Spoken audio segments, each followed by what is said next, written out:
আলাইকুম, কেমন আছেন সবাই? নতুন একটা ভিডিও আপনাদের সাথে শেয়ার করব। এখন বাজে সন্ধ্যা কয়টা বাজে এখন? 7:30 তো এই যে তিহানকে পড়তে বসিয়েছি। দেখেন তুবা কেমন করছে। কি হয়েছে? তো দাদা পড়বে না? তোমাকে পড়ার বয়স হয়েছে?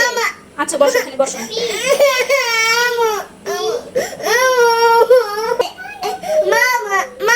বলো, তুমি বসবো ওখানে? আচ্ছা বসো, দাদার কাছে গিয়ে বসো। যাও যাও বসো, দাদার কাছে গিয়ে বসো। আমি তোমাকে খাতা দিচ্ছি, বসো।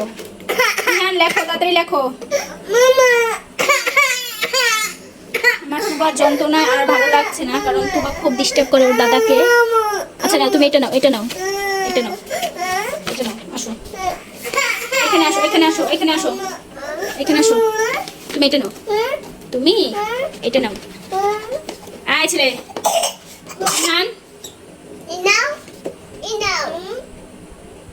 তুমি কি দিয়ে লিখবে? আচ্ছা ওরা এখন পড়তে বসছে, ওরা এখন এখানে থাকলো। আমি একটু ওদের জন্য নাস্তা বানাই।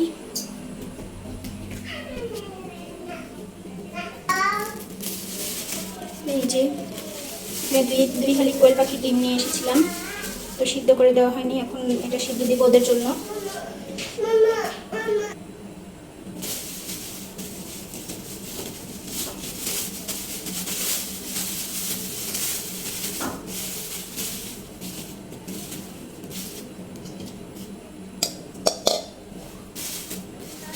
আমার যেরকম সামর্থ্য ছিল সেই সামর্থ্য অনুযায়ী আমি 2 হাঁড়ি ডিম এনেছি ওদের জন্য, তিহান তুবার জন্য। তো এখন এটা ওদেরকে সিদ্ধ করে দিব।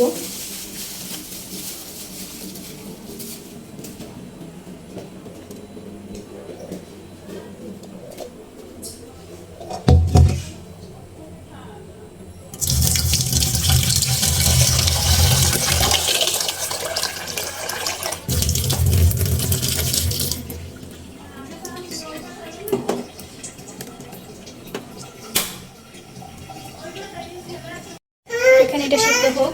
এই যে তুবা চলে আসছে। চলো চলো চলো চলো চলো। কোথায়? কি কোলে আসবা? আসো।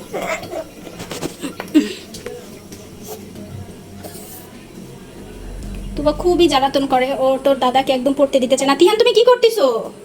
আয় ছেলে, তোমাকে আমি লিখতে দিছি না? এখানে আসো তিহান, এখানে আসো।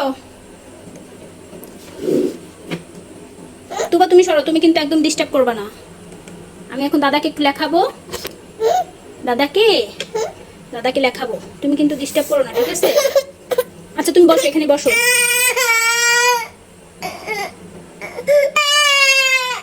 আমার তুবার জন্য করতে পারি না, কারণ তুবা এত পরিমাণ জ্বালাতন করে যা বলার বাহিরে। আর ও তোর দাদাকে খুবই মানে হিংসা করে, দাদাকে কিছুই করতে দিবে না। দাদা পেন্সিল নিছে। আচ্ছা দাও দাও। এটা কি করছো? আচ্ছা লেখো, দাও বোনের কাছে দাও। এই নাও তুবা, নাও লেখো লেখো। তুমি এখানে বসো, তোমার কিন্তু অনেকদিন পড়া হয় না তিহান। এটা রাখো, এটা রেখে এটা দিয়ে আমি পরে প্লেন বানিয়ে দিব, তোমাকে মাইর দিব কিন্তু। রাখো এটা। কি লিখতেছো তুবা? তুমি নিজেও লিখতে পারো না আর দাদাকেও লিখতে দাও না, পচা মেয়ে। পিটাপিটি ভাই বোন থাকলে এরকমই হয় আসলে। তুবাও খুবই ডিস্টার্ব করে তিহানকে একদম পড়তে দিতে চায় না কখনোই। দেখেন কি সুন্দর আঁকাআঁকি করছে। দাও আমি লিখে দেই, আমি লিখে দেই, আমি লিখে দেই, আমি লিখে দিই। দাও। তুমি এত দুষ্টু কেন তুবা? তুমি এত দুষ্টু কেন? তিহান, তিহান এদিকে আসো। দাও। কি বানাচ্ছো তুমি এটা? এখন তো তোমার পড়ার সময়, এখন তো আর প্লেন বানানোর সময় না। সময়? হ্যাঁ এখন কি প্লেন বানানোর সময়? রাখো এটা এখানে রাখো। দাও আমার কাছে দাও। বাচ্চা কাচ্চার বায়নার শেষ নেই, বাচ্চা কাচ্চা যখন তখন এটা সেটা বায়না করে বসে। এখন ওকে আমি পড়তে বসিয়েছি আর ও এখন প্লেন বানানোর জন্য এই কাগজটা নিয়ে আসছে।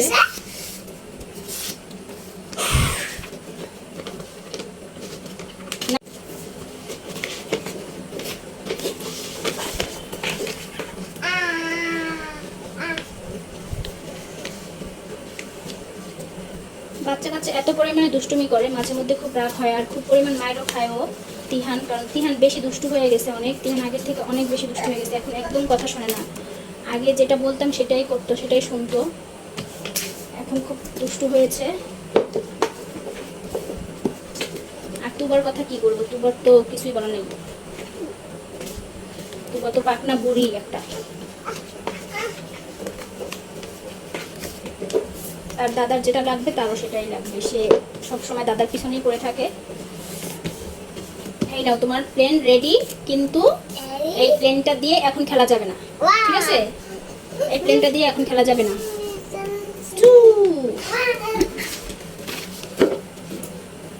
দাও তুবা, দাও তো দাদাকে লেখাই, দাদাকে একটু লেখাই দাও।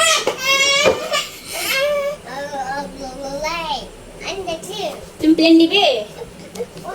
মামা তোমাকে প্লেন বানিয়ে দেই, হ্যাঁ মামা তোমাকে প্লেন বানিয়ে দেই, তুমি দাদাকে ডিস্টার্ব করো না, ঠিক আছে?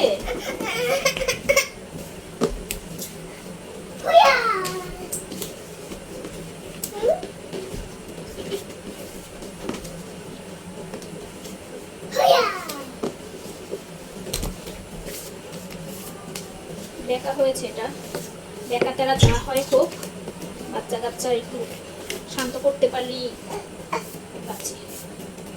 এরা অনেক দুষ্টুমি করে, অনেক জ্বালাতন করে, আর বেশি জ্বালাতন করে। ঘরের মধ্যে তো টিভি নেই, আমার মোবাইলটা সারাক্ষণ দেখতে থাকে, মোবাইলটা নষ্ট হয়েছিল 2বার। এই নাও নাও নাও, এটা নিয়ে খেলো, দাদাকে পড়াই। হ্যাঁ, ওইদিকে আমি ডিম সিদ্ধ দিয়ে আসছি, দেখে আসি একটু।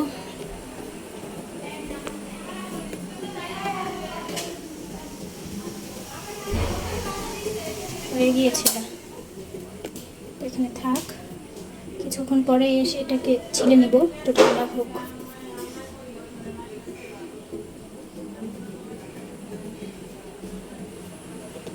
তিহান আসো, মাম্মা তোমাকে একটু পড়াই, তারপরে হচ্ছে গিয়ে ডিমটা ঠান্ডা হলে ডিম ছিলে দিব না। এখানে আসো তুবা, তুমি ওখানে গিয়ে খেলো, ওখানে গিয়ে খেলো, যাও ওখানে গিয়ে খেলো, যাও দাদাকে একটু পড়াই। হ্যাঁ, মামার অনেক কাজ আছে। তুবা তো নাসর বান্দা, সে একদমই ছাড় দেয় না, সে যেটা বলবে সেটাই। ও ওখানে থাকুক, আমি এখানে বিছানার চাদরটা আজকে ধুয়ে দিয়েছি, কারণ তুবা হিসু করে দিয়েছিল সকালে ঘুম থেকে উঠে, তো ওটা ধুয়ে ছাদে রোদ দিয়েছিলাম। বিকালে কাপড় আনা হয়েছিল আর বিছানা পাতানো হয়নি, এখন বিছানাটা পাতিয়ে নেই। কি হলো, পড়ছে? আচ্ছা তোমার পড়া লাগবে না, তুমি রেখে দাও এভাবে, ঠিক আছে? তুমি এভাবে রেখে দাও, দাও দাও রেখে দেই। তিহানের পড়া লাগবে না, তুবারও পড়া লাগবে না, দাও। এটা এখানে থাক, আমি বিছানাটা গুছিয়ে তারপর তিহানকে নিয়ে বসবো।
বিছানাটা গুছিয়ে নিলাম। আর এখানে আমি যে রেক্সিনটা এখানে রেখেছি, তো বাবি ইস্যু করে, তো এখন রেক্সিনটা পাতাবো না, কাপড়গুলো ভাঁজ করে নিব। এখন বিকালবেলা কাপড়গুলো ছাদ থেকে আনা হয়েছিল, আর ভাঁজ করা হয় নাই, তো এখন এগুলো ভাঁজ করে নিব।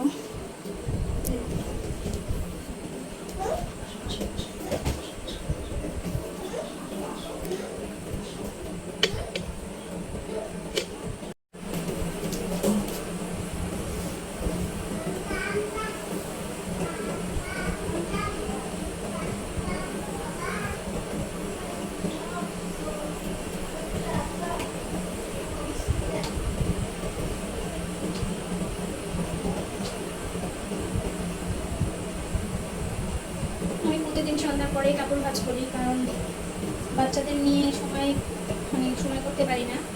দেখা যায় ওরা হচ্ছে গিয়ে দেরি করে ঘুম থেকে উঠে, ঠিক এখন একটু তাড়াতাড়ি ঘুম থেকে উঠে, কিন্তু তোবা দেরি করে উঠে, ওদের খাওয়ানো, তারপরে ওদের তোবা তো বিছানায় হিসু করে, এখনও ছোটো মানুষ, অনেক কাঁথা জমে, তারপরে ওর গায়ের কাপড়গুলোও ধুয়ে দিতে হয়, ওগুলো ধুয়ে ঘরটার পরিষ্কার করে, আম্মু রান্নাবাড়ি করে, ঘরটার পরিষ্কার করে অনেকটা দেরি হয়ে যায়, 3টার মতো 3:30টার মতো মাঝে মধ্যে বেজে যায়। তো এইসব কারণে হচ্ছে গিয়ে আর বিকালবেলা যখন একটু রেস্ট নেওয়ার জন্য বসি, তখন আর কাপড় ভাঁজ করতে ইচ্ছা করে না, এই আর কি।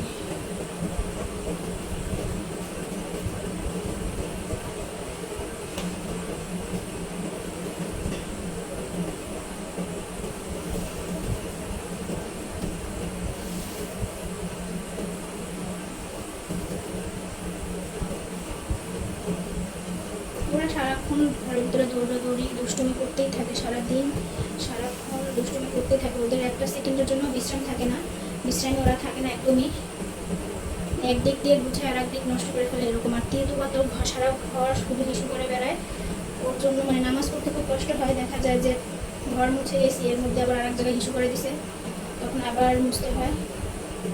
আবার নামাজ পড়ার আগে দেখা যায় যে ও হিসু করে বাথরুম থেকে বের হয়েছে, মাঝে মধ্যে আমি দুজনেই বাথরুমে নিয়ে যেয়ে বসাই,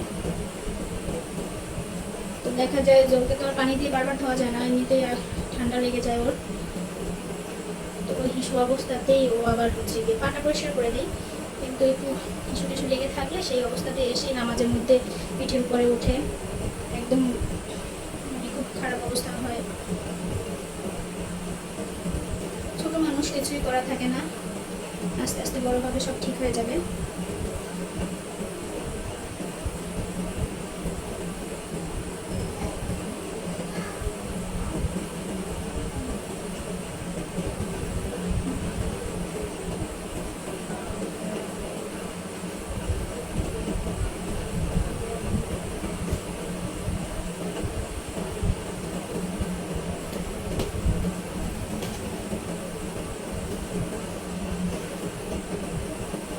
কিছুদিন ধরে এত পরিমাণে বৃষ্টি হয়, মুষলধারে বৃষ্টি হতে থাকে প্রতিদিন। আজকে আবার একটু রোদ উঠেছে, তো আজকে অনেকগুলো কাপড় ধুয়ে দিয়েছি, এই বিছানার চাদরটাও ধুয়ে দিলাম, আরও কাপড় আছে ওই পাশের রুমে, ওই পাশে বেডরুম আরও অনেক কাপড় আছে যেগুলো ছাদ থেকে আনা হয়েছিল, তো আমি এগুলোই ভাঁজ করে নিলাম, ওগুলো ভাঁজ করবো। বৃষ্টি হওয়ার কারণে ঘরের ভিতরে একদম আজাব হয়ে থাকে, কারণ বাচ্চাদের প্রতিদিনই অনেক পরিমাণে কাপড় জমে, আর সেগুলো ঘরের মধ্যে রোদ দিতে হয়। এই যে আমি জানালার মধ্যে দিলাম দুবার কাপড় চোপড়গুলো, জানালার মধ্যে রোদ দিই, শুকাতে দেয় এগুলো। দেখা যায় যে 2-3 দিন ধরে হচ্ছে এগুলো কাপড় শুকায়, ওদের কাপড় চোপড় একদম বাচ্চাদের কাপড় চোপড় হোক, বড়দের কাপড় চোপড় হোক, ঘরের মধ্যে রোদ দিলে একটু দেরি করেই শুকায়, তারপর কিছু করার নেই, শুকাতে তো হবেই। আর আমার ছোটো বোন তো ঢাকা চলে গিয়েছে, ওর কাপড় যাওয়াতে আরও কাপড় চোপড় একটু কমেছে, কারণ ঘরের মধ্যে আমরা অনেকগুলো মানুষ, আমি, আম্মু, আমার ছোটো বোন, তিহান, তোবা, এত পরিমাণে কাপড়ের জন্য একদম দম বন্ধ হয়ে আসছিল, তো ও যাওয়াতে একটু কাপড় কমেছে, ওদের কাপড়গুলো আলাদা করে রেখে দেবো এখন।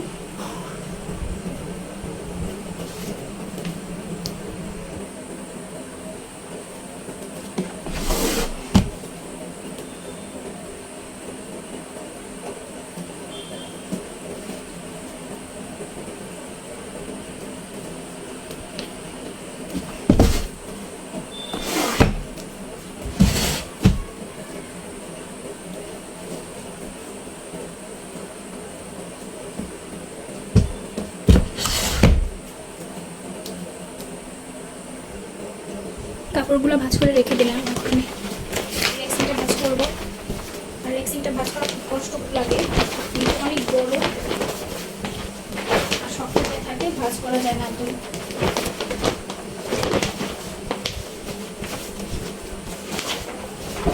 দুবার নানুর কাছে গিয়েছে, ওই পাশে বসে অনেক জ্বালাতন করছে।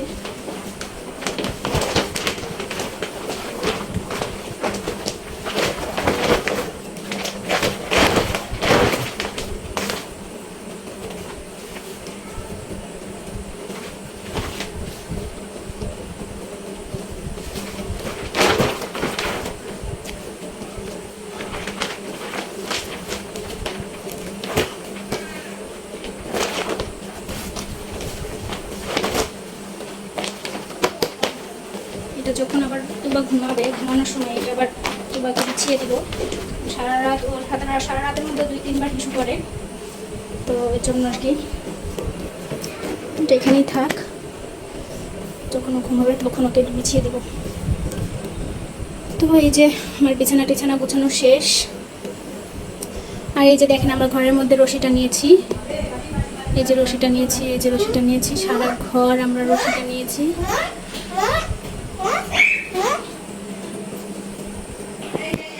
এই রশিটা টানানো হয়েছে কারণ বৃষ্টির জন্য এখানে কাপড় শুকানো হয়। এই যে এদিকে কাপড় শুকাই আমরা। এই যে ঘরের মধ্যে হচ্ছে গিয়ে সারা ঘর জুড়ে হচ্ছে গিয়ে করেছি, রশিটা নিয়েছি কারণ কাপড় তো শুকাতে হবে, এর জন্য আর কি। তো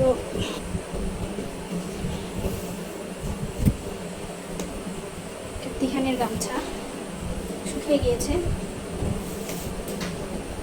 ভাঁজ করে নিলাম।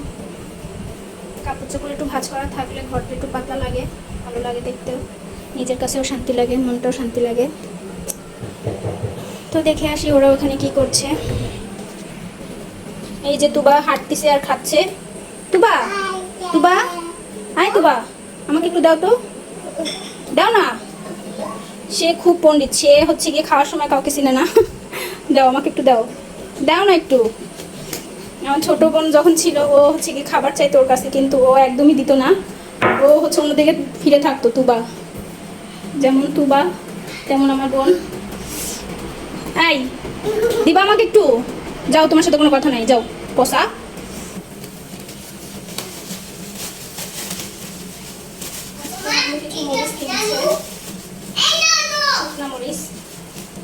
মরিচগুলো কালকে রোদে দিতে হবে। এগুলো হচ্ছে গিয়ে শুকিয়ে একটু ভালো করে শুকিয়ে তারপরে হচ্ছে গুঁড়া করবে। মরিচ এমনিতে প্যাকেট মরিচের যে দাম তার থেকে এগুলো আস্তা মরিচ কিনা অনেক ভালো। এখানে 1 কেজি পরিমাণ মরিচ, আর এটার দাম ছিল 250 টাকা। আজকেই অনেকজন নিছে আমাদের বাসার কাছ থেকে। মরিচটা অনেক ভালো, দেখে বোঝা যাচ্ছে মরিচটা অনেক ভালো। এটা ভালো করে শুকিয়ে নিয়ে তারপরে গুঁড়া করে নিয়ে আসতে হবে। তো আজকের ভিডিওটা এখানেই শেষ করছি।